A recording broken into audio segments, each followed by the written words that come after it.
Hey there, it's Matt Wicks from SSW here in the studio at NDC Sydney. I'm here with Basarat Ali, and we're talking TypeScript types and removing duplication in your code. That's a pretty advanced topic. Spot on. TypeScript has really become like a programming language in its own. It's sort of turned into a Turing-complete programming language as well. So you could build just with types without touching any of JavaScript. You could build functions. You could build functions that have variables inside of them. You could build loops and then conditions as well. That pretty much gives you the programming language power of any other programming language that you might have. And that's purely working with types and using types as variables instead of having to work with like JavaScript code. Which means that if someone looks at the TypeScript code without having like formal understanding of the different base things, like how do you declare a variable, how do you do conditional, how do you do a map, it can look pretty gobbledygook. But if you understand those concepts, it sort of helps simplifies that. And my objective is to teach those base principles that exist within the TypeScript programming language, like not TypeScript for JavaScript programming language, but just the type programming language, and present those. So use all the type safety features, which is the type in TypeScript. Yes. So what would be a couple of like really good examples of things to look for or things to understand if like if I'm coming in, I haven't done as much TypeScript, but I want to understand it and improve. What would be some of the things you'd recommend? Yeah. So like there are a number of great resources, but I would recommend just starting with the TypeScript handbook. It's a bit assumes a lot of things, like it assumes JavaScript knowledge, it assumes type knowledge, like it won't explain why generics exist, but it will show you how to do generics within TypeScript. But beyond that, then there's type challenges that people can visit where you would be given a particular type and you have to figure out why is it erroring and how to fix that. That can sort of help. And then just, I do a lot of YouTube. There's lots of great content on YouTube, even without me. And you could watch that, and that would help the audience as well. Okay, cool. So I have an example over here for one of those things where we want to reduce the duplication in a particular piece of code. So we have this type declared called point that has members x and y and z of type number. Okay. And we want to create a new type that is inferred from this that would make all of these read-only. So I could definitely do that. I could do, for example, just duplication over here, create a new point, call it read-only point, and then add this TypeScript annotation, a type modifier, actually a property modifier, to say that these things are going to be read-only. And now instead of annotating origin as point, I can say that it is a read-only of a point. And now this is going to error because x is no longer assignable because it is declared to be read-only. Okay. So one of the things that we can do with TypeScript is how do we reduce this duplication? And for that, you would sort of need to take this type as an input and generate a new type. And this is where the types as functions sort of thing comes in. So of course, this is going to be something that is going to take a type. So there's a feature within TypeScript to do that called generics. Yep. You can use generics within types as well, just like you can do them within... Just like the C# generics. Yes, spot on, 100%. And over here, I'm taking an input type, and I want to say that take that type, loop through its members, and turn them all into read-only. And I have GitHub Copilot running over here, and sort of figured out what the answer is going to be for me. So let's just let that autocomplete. And now that I have a generic, I can actually pass in this point type. So like a great thing is that like even though you might not be familiar with TypeScript as much, the audience, but if you use GitHub Copilot, it will actually complete all of these things, which also points to the fact that this code actually exists in the wild somewhere in someone's code base, while it's shown up over here. And definitely when it suggested it, it said, hey, read only for P in key of T. Map that to the same thing within T that's passed in. So I guess if you're coming in and you're a bit green on this, it is a little confusing because it's got the array notation. Yes. But it kind of like, from what you've just described, I'm guessing it's doing like a for loop on there or something like that. Now, is this dynamically running, or is this just TypeScript black magic in terms of it is a static type, but it's not a static type? Excellent question. So it is a static type and it's running within the compiler's brain. So when the compiler is going to parse this thing, it's going to look at, here's a generic thing, here's a generic type alias that takes a type input T, and then it's going to note that down here, I have a generic that I want to use. And when we try to use this over here, it's going to say, here's a generic, here's its argument, I'm going to pass in point to it, and then I'm going to loop through point in all the keys that exist within point. So in this case, it's going to be X and Y and Z. Mm-hmm. And then for all of those keys, I'm going to put them in a new type called P. And then when I'm about to give what the result should be for this particular member, I'm going to look up what P, so it's going to be X in the initial loop. What X exists within T, it exists as of type number. So the output is going to be number. So it's all happening at compile time. It's the same way when we were doing, for example, point over here. TypeScript is still doing some calculation at compile time. It's looking at, hey, you've asked for a point. Do I have point already existing within my code base? Yes, I do. So go to that type. Does it? What members does it have? It has X and Y and Z.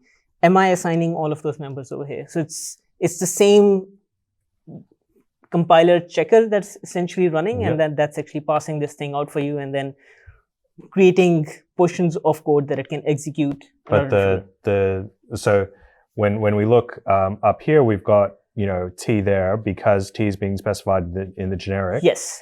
P, it's not a convention or anything. It's just yes. Like that could say property. Yes, that could say property. That could say K, or that could say key. Like I would probably write it as key in key of T. That makes a lot more sense. So I think that's Copilot's great that it suggested it. Yes. But understanding what's actually going on and making it that little bit more readable, that's the important step. Yes, definitely. And with this, there are a number of features that are even being used in this particular thing. So if I were to break it down, I could break it down to its bare roots. So I could say that a read-only point is something that loops through the type point, and then from point looks at this particular key. Okay. And there's this particular thing, there's key of point over here. That's actually a feature as well. So we could think about this feature in isolation as well. We could say that type keys of point that's exactly what I was about to do. So this is going to give us the keys that exist within this. It's going to give us as a literal union. So it should be X and Y and Z. It's not expanding that for me, but I can actually sort of prove it. For example, if I say that const keys must, it did something else. It just did it. It started to go down. If I let it do that. But this is what I wanted to say was that this is just one of those keys, and the only values that I'm actually allowed to assign to it are those X, Y, and Z. That's excellent. Yes, and if I were to remove, for example, Z over here, then we wouldn't get Z as option over here. So that's one feature that's being used over here. And then built on top of that, another feature that's being used is just looking up a particular member from a key. There's this feature of TypeScript called key of, and it's actually figured out that that's the demo that I wanted to do. This is actually going to give me all of those, but I can actually just look up just the X, and this would give me the point type for X. So what is the type for X within point? I can actually use the lookup type for that, and this should be number, because that's what X is over here. And that's being so this is a mapped type. This is a loop. This is named after array.map essentially. And it's saying that, hey, for each iteration, the keys that exist within point, which is X, Y, and Z, look up what X is from point and assign that to the output. Now map types are great, but they are really great because you can use modifiers with them, and that's what we want to do over here. We want to say, I really like you took something generic, which if you think about it, it just adds a little bit of cyclomatic complexity to when you're thinking about things, because it's super abstract. Yes. But then to take away the generic and make it, hey, I just want to read only point, you haven't had to duplicate the X, Y, Z. So if point changed, read-only point will automatically just keep up to date with it. Spot on. And with this simple type, you could write that explicitly just for this. But then TypeScript team has actually gone and created these as generics for you as well. So you could take, again, let's just call it T, because that's the convention for taking a generic argument. And now we have a type utility over here that can take anything, and one of those things you can pass in is like a point. And actually, you don't actually need to do this particular thing, because this is actually built into TypeScript. So if we remove that and look at what comes built into TypeScript, it's exactly what we wrote ourselves. So even though someone might see read-only and think that, hey, there's some special magic into TypeScript, the special magic is actually math types and math types modifiers. Sorry, math types and math type modifiers and lookup types. We really see how the sausage is made. And yes. Not that hard. Yes. And of course, there are other modifiers that exist as well. So we've seen the read-only modifier. There's other things that exist on properties. For example, there's the nature of optionality. So like this, you can create a to-do now in this particular case with or without the done boolean. And you can actually modify the nature within the map for optionality as well. As an example, we have an update to do function, and this takes a to do, and we want to be able to pass in just the fields that we want to modify, just a partial version, like just want to modify the done property and not any of the other ones. And this is common in like so React when you set yes, state. Yeah, spot on. This feature was sort of initially originated from a lot of typing for the React ecosystem, because the sort of the world, the JavaScript world starts to revolve around React, and other libraries have advanced features as well, and those are like inspiration for TypeScript as well. TypeScript's plan is to support every platform that you might have. Here, JavaScript code, TypeScript is designed to, these weird features that I'm talking about are designed to sort of allow you to use that pattern within the type language. Awesome. So for this particular thing, we want them all to be optional, right? So just like we saw read-only, there's a partial type utility as well. And all that this is going to do is exactly the same code, but it's adding a question mark instead of read-only. And that allows us to, for example, provide an object, just a partial members. You can actually pass nothing as well, and now we're modifying nothing. But I can't put in anything else. Yes, like if you were to pass in a string for done, it doesn't conform. I've still got the type safety. I can't pass a to-do list ID as part of that because it's not part of to do. Spot on. Yes. So it has to be a subset of to do. Yes. And there's more as well that we could talk about. Like there's the opposite of a partial is required. Okay. So we have members that are optional. So this circle is designed to take an optional config, but it internally makes sure that those exist. So this config is always going to have members, and we've marked that private so that it doesn't leak out. But when we accept a config, we're going to give the default values if you don't provide them. So within the class, it should be safe to use these without having to worry about them being undefined or anything.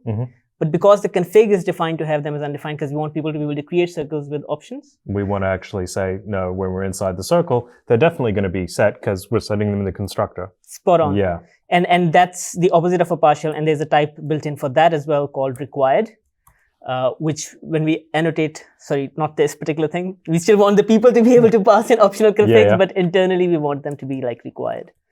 And now this config is guaranteed. Like if you, for example, don't assign it over here, it's going to complain that this config, you must always have all the members over here.